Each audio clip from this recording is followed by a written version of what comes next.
الحمد لله رب العالمين، والصلاة والسلام على نبينا محمد وعلى آله وصحبه أجمعين. سبحانك لا علم لنا إلا ما علمتنا إنك أنت العليم الحكيم. وصلى الله وسلم وبارك على نبينا محمد وعلى آله وصحبه أجمعين. أما بعد، وكلمدني توعية أما وعي قلنت بشهر رمضان. ما أنت وحن سوق هذا هنا xadiidkii nabiga calayhi salaatu wassalaam uu inoo sheegay qofkii ilaahay uu siiyo afar shay uu ilaahay adduunyada ka siiyo intuu joogo, wixii kale eed weydo waxaba yaraatay dhiba uu kugu hayaa ma jirto. wuxuu leeyahay nabigu calayhi salaatu wassalaam afartan shay ee qaaliga ah: arbacun idaa kunna fiika falaa calayka maa faataka min addunya. afar shay haddii ilaahay ku siiyo ood ku sifaysan tahay, wixii kale ee ku seega ee adduunyada aad weydo dhib kuguma hayaan. macnaheedu waxa weeye afartaa shay baa wanaaggii iyo khayrkii ku dhan yahay. qofkii ilaahay siiyana waa qof ilaahay wanaag iyo khayr uu la damcay.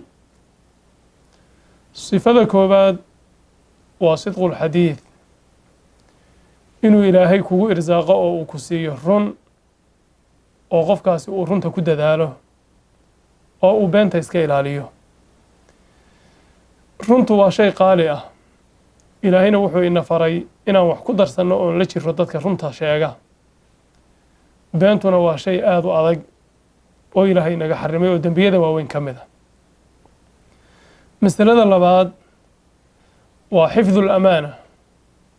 hadduu ilaahay qofka siiyo ammaano iyo trust oo uuna khayaano aqoonin, oo wixii loogu aamino loogu imanayo, ammaanadii ilaahayna uu ilaalinayo, addoommaday ammaanaday u dhiibteenna uu ilaalinayo, waa tilmaan aada iyo aada qaali u ah.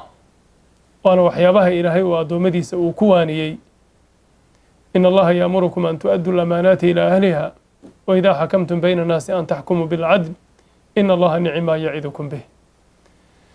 masalada saddexaad waa wa xusnu lkhuluq, waa akhlaaq wanaagsan. qofka ilaahay dabeecadda u hagaajiyo ee akhlaaqdiisa ilaahay toosiyo waa sifo aada iyo aada qaali u ah. waana midda nabigeenna lagu ammaanay calayhi salaatu wassalaam: wa innaka la calaa khuluqin cadiim. masalada afraad wa cifatu macam. ilaahay inuu xalaal kugu irsaaqo oo waxaad quudanayso uu noqdo wax nadiifa oo xalaal ah, oo qofku uu yahay qof xaraamta ka fog oo xaq bini aadan iska ilaalinaya, waa masalo iyaduna aada iyo aada weyn wey.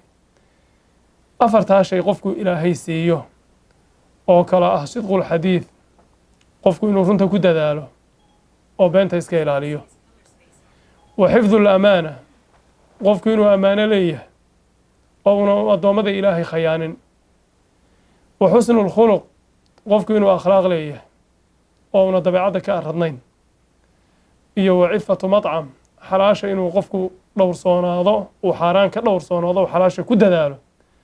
afartaa shay qofkii ilaahay siiyo, adduunyada wixii kale ka maqani dhib kuma haysa buu yihi nabigu calayhi salaatu wassalaam.